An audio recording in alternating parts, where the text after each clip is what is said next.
உலகத்திலே ஒரு மனிதன் வாழ்வார் என்றால் அவனுக்கு இயேசுவை பற்றிய அன்பும் ரட்சிப்பும் அறியாதவனாய் தான் இருக்க முடியும். அப்படிப்பட்டவர்கள் உலகத்திலே தான் இருப்பார்கள், சபைக்குள்ள இருக்க மாட்டாங்க. புரியுதா நான் சொல்றது? ஆனா நீங்க சபைக்குள்ள உட்கார்ந்திருக்கீங்கன்னா நீங்க உலகத்தார் அல்ல, நீங்கள் ஆவிக்குரியவர்கள். உலகத்திலும் உலகத்தில் உள்ளவைகளிலும் அன்பு கூறாதிருங்கள். ஒருவன் உலகத்திலே அன்பு கூறுகிறவனாய் அவன் செயல்படுவானால், வாழ்வானால், அவனுக்குள் இயேசுவின் அன்பானது நிலைத்து இருக்காது.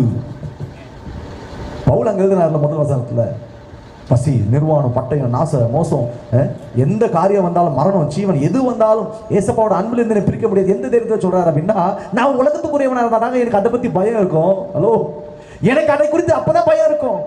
நான் தான் உலகத்திற்குரியவன் அல்ல வச்சு.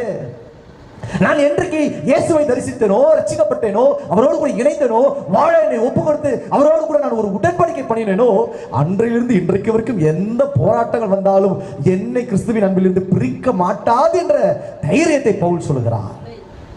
நீங்களும் அப்படித்தான் சொல்லணும். ஏன்னா நீங்க உலகத்தார் அல்ல. இயேசு அழகா ஒரு இடத்துல சொன்னார், யோவான் எழுதின சுவிசேஷ புத்தகத்துல, நான் இவ்வுலகத்தான் அல்லாததை போல நீங்களும் இல்ல. ஆனா நாம தான் இன்னைக்கு உலகத்தானே மெர்ச்சி கொள்ற அளவுக்கு சில காரியங்களை காண்பித்து கொடுக்கிறோம். ஒரு உதாரணத்துக்கு சொல்லுகிறேன். எப்படிப்பட்ட சொல்றீங்க அப்படின்னா, ஒரு திருமணம் நடக்குதுன்னு வைங்க. உங்க வீட்டுல ஒரு திருமணம், நல்ல ஒரு நிகழ்ச்சி நடக்குது. எத்தனை பேர் வீட்டுல ஜெபத்தோடு கூட அந்த திருமணத்தை நடத்தி முடிக்கிறீங்க? இன்றைக்கு அநேக கிறிஸ்தவ மக்கள் மத்தியிலே உலக பிரசித்தி பெற்ற டிஜேக்கள், கச்சேரிகள், அது இது என்னென்னவோ பண்ணிக்கினி கலர் லைட் ஏதோ போட்டுக்கிட்டு ரொம்ப ஆடம்பரமான திருமணத்தை ஆவிக்குரியவர்களுடைய கல்யாணத்திலே நடத்துகிறார்கள். ஆடம்பரமான துணி அலங்காரங்கள், உலக பிரகாரமான ஒரு பெரிய ப்ராஸ்பரிட்டியை பெரிய அளவில் காண்பித்து கொடுத்து அப்படியே தங்களை உலகத்தாரை விட பெரிய, சினிமாக்காரர்களை விட பெரிய, விஐபிகளை விட பெரிய உலகத்தார்களை போல ஆவிக்குரியவர்கள் நடத்தி காட்டுகிறார்கள். நீங்க உலகத்தானா இல்ல, நீங்க கிறிஸ்துவுக்குள்ள இருக்கிறீங்க. உங்க கல்யாணத்துல கிறிஸ்துவினுடைய பரிசுத்த அலங்கரிப்பு இருந்து கொண்டே இருக்கும். அல்லேலூயா. அழகாய் நடக்கும் கல்யாணமே. அதை பார்க்கும்போது உள்ள நுழையும் பொழுதே தேவ சமூகத்தோடு கூட நுழையிற மாதிரி ஒரு ஃபீல் இருக்கும். அந்த பிள்ளைகளை ஆசீர்வதிக்க பரலோகம் இறங்கி இருக்கும். உள்ள போனா ஒரே இறைச்சல் சத்தம். என்ன மேக்கப், என்ன அலங்கரிப்பு, என்ன ட்ரெஸ்ஸிங், என்ன காஸ்டியூம், என்ன ஒரு மேக்கப், எல்லாமே ஆடம்பரம்.